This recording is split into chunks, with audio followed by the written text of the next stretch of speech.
introducing Johnella LaRose, who's here to give opening remarks. So as we know, the symposium is called Spatializing Sovereignty. We wanted to start by acknowledging the fact that we are on Ohlone land, in a place where sovereignty is fiercely contested. So we've asked Johnella, who's a longtime community organizer in the Native community, to share with us some of this context to frame our discussions going forward. Johnella LaRose comes from the Shoshone, Bannock, and Ute tribes and has lived in Northern California since the late 1970s. Johnella is co-founder and lead organizer for the Native Community Organizing Group, Indian People Organizing for Change. She's also co-founder of the Indigenous women-led SRGSTEL Land Trust, which she's going to tell us a little bit about. Johnella is a retired union cabinet maker and union organizer, Carpenters Local 2236. Johnella is a recent graduate of Mills College with a degree in anthropology and sociology. So thank you all. Join me in welcoming Johnella.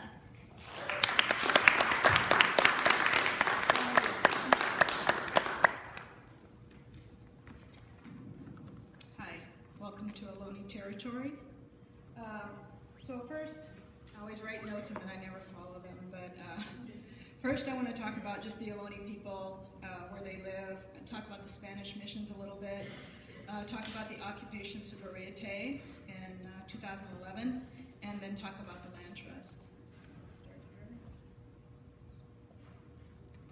Okay, this is Oakland, right here. That's Oakland. These are the folks, the Ohlone folks, and Ohlone territory stretches from the Carquinez Strait, so Vallejo, going west to parts of Marin County, lower Marin County, and then down to Carmel, and then to the Salinas Valley, and then to Mount Diablo, and then back up to Vallejo, and in that area. And so it's kind of a rough history. We had when the Spanish missions came,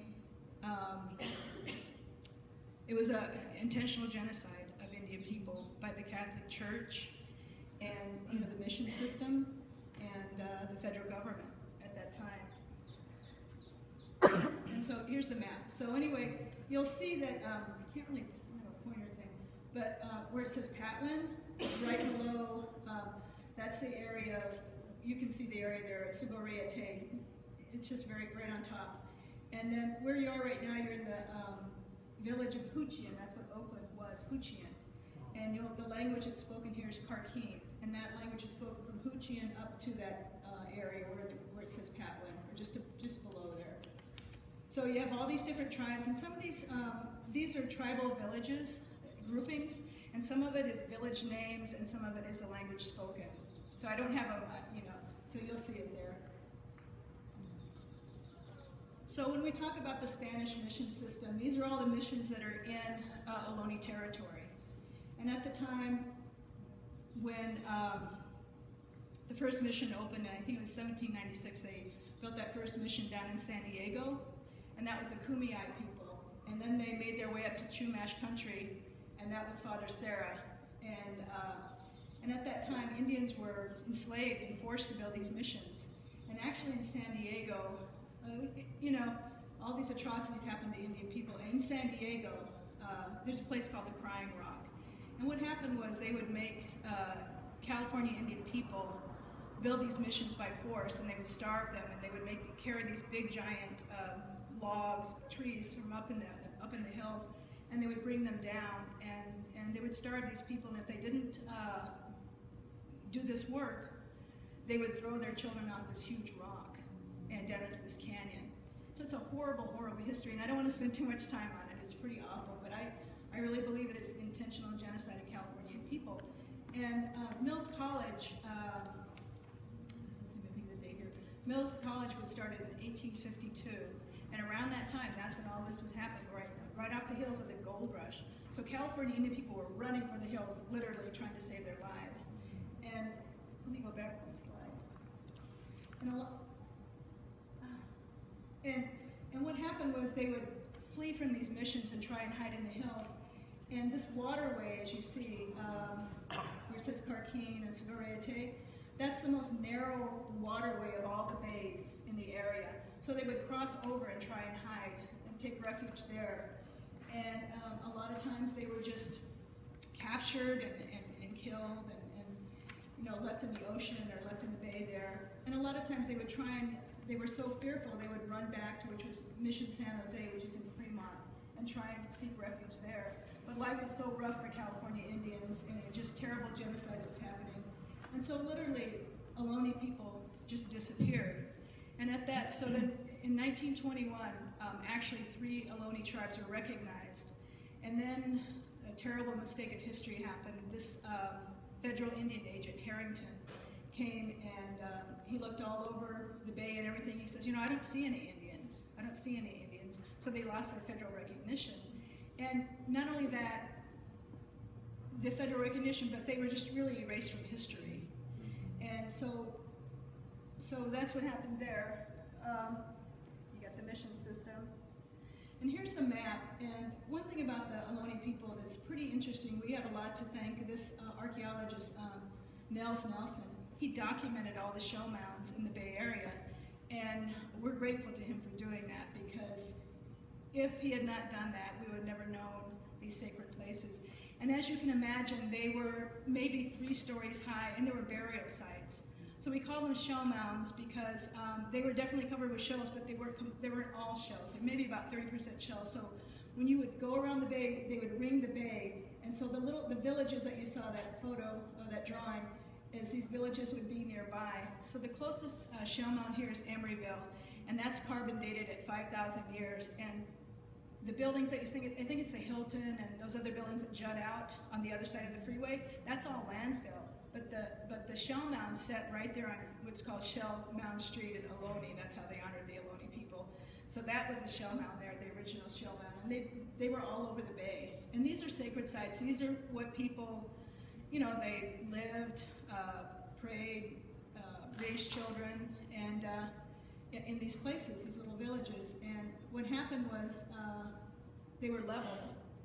And there was quite a few of them in San Francisco. They were leveled, and a lot of people, so they were cemeteries, so it was leveled, and they used it to pave the streets of San Francisco, Oakland, and Berkeley. So they used the bones of the ancestors. And so that's what happened.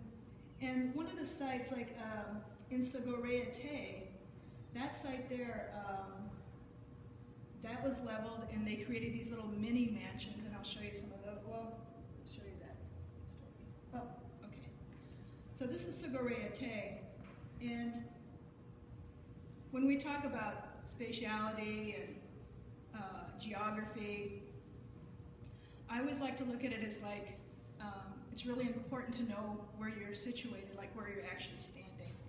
And in Oakland, I like to think about it as that we're surrounded by all these creeks. Now, right through Mills College, Leona Creek flows through here. And we know that there was a village site nearby here. So Indian people lived along these creeks that led to the bay, and it was their fresh water source. From what I understand and what I read, California Indian people really had a paradise. There was plenty of food. There's lots of animals. They collected acorns. That was their staple food. So they had a good life before the coming of the Spaniards and the gold rush in the Americans. So this place is Sogorea-Te. It's also called Glen Cove. But Sogorea-Te sits on the other side, like I showed you right there, on the Carquina Strait on the other side. And it's a 15-acre space that they were going to turn into a park. But what this originally was as a trading spot for the Patwin, the Miwok, the Wapo, the Ohlone, and they would come there from all over the Central Valley and come up, and then through the bay from Marin County and down south from San Jose, they would come up in the Tule boats and they would trade there and have ceremony. So it really was a central political and spiritual center for the region. And so in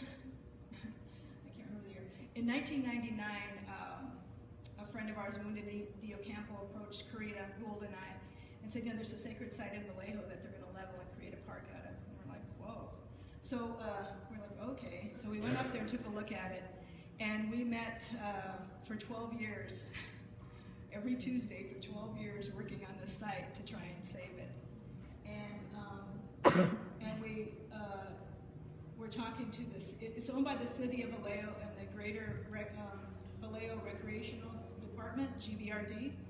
And so we had meetings for 12 years with these folks. And just to say that, you know, why do you want to create a park when there's right adjacent to this area, you can probably just see it further down, is Venetian Parks. There's lots of, and they wanted to create the Bay Trail. They want the trail to ring the whole bay. And actually, there's really no way to do that at this area, at this space, because it stops where the Carquinez Bridge is. So there's really no way to create that total Bay Trail.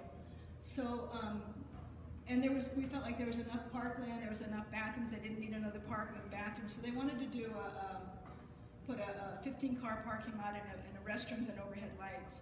So through those years, we were able to beat back the lights, get rid of the overhead lights, get rid of the 15-foot wide trails, and we wanted those just to be dirt trails. And you can still, they were really worried about, oh, you can't get a wheelchair through there, but you really can, you know. And so that's what they were worried about. That was their argument. And there's a creek that runs through there, right? It empties out actually right here. So in 2011, April of 2011, we heard that the city of Vallejo, well, we knew the city of Vallejo was going to come in and bulldoze the remaining site. And so what happened was we just decided, we had met for 12 years, there was 8 of us, we were sitting in a coffee shop in Vallejo, and we said, what are we going to do about this? So we decided we were going to take it. And so 2 days later, we showed up and we occupied it for 109 days. And that was crazy. There were a lot of police. When we first got there, we put a teepee up. Oh, there it is. Put the teepee up, and Homeland Security came right away. The FBI came, the fire trucks, the media. And we were like, oh boy, what's going on here? You know, it was a little scary, I have to say. But we were able, a tribe stepped in, Yochadehi, which is up, they're Patwins and Wintuns. They stepped in, they're a big casino tribe, and they, behind you know, in disguise, they were actually able to create a cultural easement with the city of Vallejo and GVRD, ignoring that, you know, 75 people had been living there for 109 days. So they really just, but it's protected in a sense, it's protected, but it's also a loss for us as you know, people who organize this. But the thing I can tell you about Sigorete is that we created a life there. We created a village. We recreated this life, and we went there thinking, oh, well, we're going to save this land, but that's not what happened. What happened was the land saved us, and then we got to create this community, this real community where people were cooperating. And what the thing about that strikes me is that a lot of different people came from all the different communities. People taught their college classes there, elementary schools came there. We broadcast live on a station. We filed charges for the harassment with, the Attorney General, and we used the United Nations Declaration on the Rights of Indigenous People and filed a charge there. And the rapporteur came out and took testimony from everybody at the site. So, but on the heels of that, also what happened was that if we understood it, we didn't know anything about land trust, but we thought, we learned about land trust later, but we thought if we had a land trust, maybe we would have been able to take that land into trust on our own and not have, and the tribe has all these rules and regulations about what can happen at Sigorete, and we never follow them. We just go in and have our ceremonies anyway. So, and the tribe never says anything. And what we didn't want was we didn't want to create a public fight between a tribe and other Indian people. Because I always remember what Bill Means of the American Indian Movement says is when Indians are fighting each other, look to the United States government. And so we stood on that, you know. We stood on nonviolence as women. We stood on nonviolence. And I think that's what our success was. And also we had a spiritual center, which was the land, and we had a fire, a sacred fire that was lit and stayed lit for 109 days. So we had that spiritual center. Okay, so maybe about 3 years ago, we decided to start a land trust and take land into trust. And the idea behind this is that of course, to get Ohlone land back, but also to secure land for people, all people in Oakland and the area, because we really feel like this loss of land is killing us. This open space, this no place to be, no place to think, no place to rest.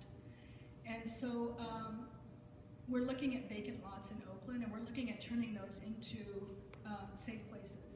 So some of them might be just open space, some of them might be gardens. It just depends on what the community decides. But our idea is that to leave them open so people can come in, and people pushing babies in strollers down East 14th have someplace to take their child, you know, or people can come in and have a ceremony, and while minding, you know, there's no alcohol, no drugs, and protocols that we have set for the land.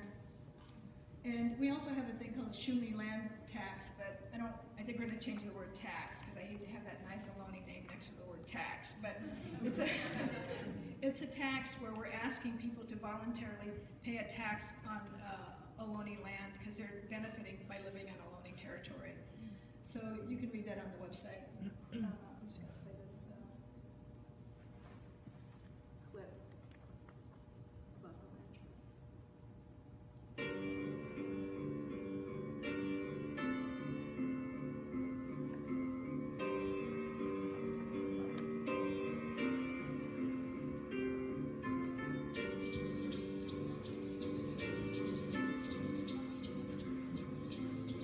When I look at the Bay Area, it's always home. And when I say home, that means I was originally planted there. My ancestors have been there since the beginning of time. So I'm always home. So that's a blessing. But it's a double-edged sword. This other piece of me has to deal with seeing bulldozers pulling up street and not knowing if my ancestors are going to be there as well. And knowing that all the 425 plus burial sites of my ancestors have been destroyed because of development.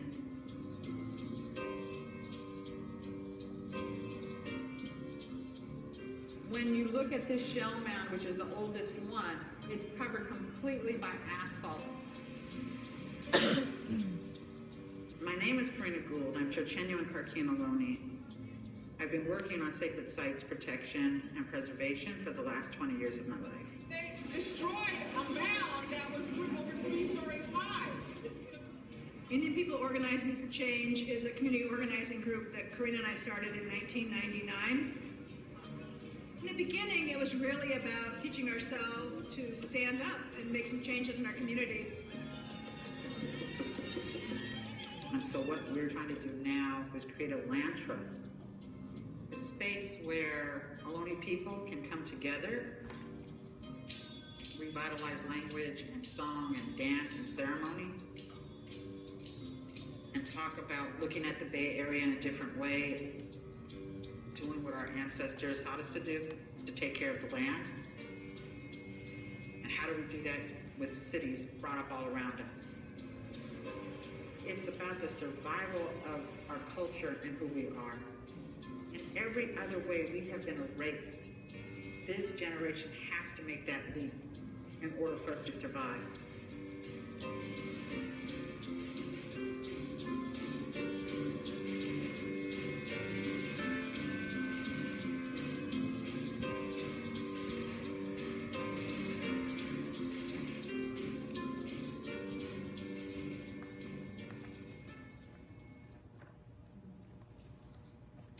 So that's just a short little clip, but so the land trust, it's the unknown for sure for us. But I'm sorry I had to rush through it, but really there's all these other parts about, you know, Indian people's relationship with the United States government. And, you know, we have a political relationship with the United States government, not a racial relationship with the United States government. And I know there's all the, you know, the doctrine of discovery, federal recognition, it's all really messy, and I don't have time to really talk about it, and it's pretty complicated. But just to say that we really feel like land is the answer. I don't know, I really feel like people need a place to be, and a place to be respected, and a place to grow. And one thing that happened at Sogorea-Te was that when you have that space, and you have the ability to think about what is possible, you know? And we don't get that every day. We don't you know? And so, and that's what we're really concerned about is land for everybody, you know, land for people to be, and it just doesn't exist in Oakland. Oakland's a pretty tough place, like any other major city, of course, you know. So, and also I'd like to say is that, you know, I went to Mills College, and, you know, the scholarship that we create, the papers that we write, or the books that folks are going to write, you know, you have to share that with your community, because otherwise it just sort of swirls around in here and nobody gets a chance to, other folks, regular folks, don't get a chance to find out what you've been studying. And I think that, I was telling my friend Evelyn, I'm going to present my thesis to the Indian community next month. And I think it's important because otherwise it just stays here. And I think we've got some really bright people who don't have the opportunity to go to college, seek higher education, and they're a lot brighter than us sometimes. So we really need to respect that. But anyway, that's our project in a nutshell. We do have some people wanting to donate land, donating money. People have paid their taxes. I think we're going to change that to giving, because that's what the word shuni means, is give. So we're going to change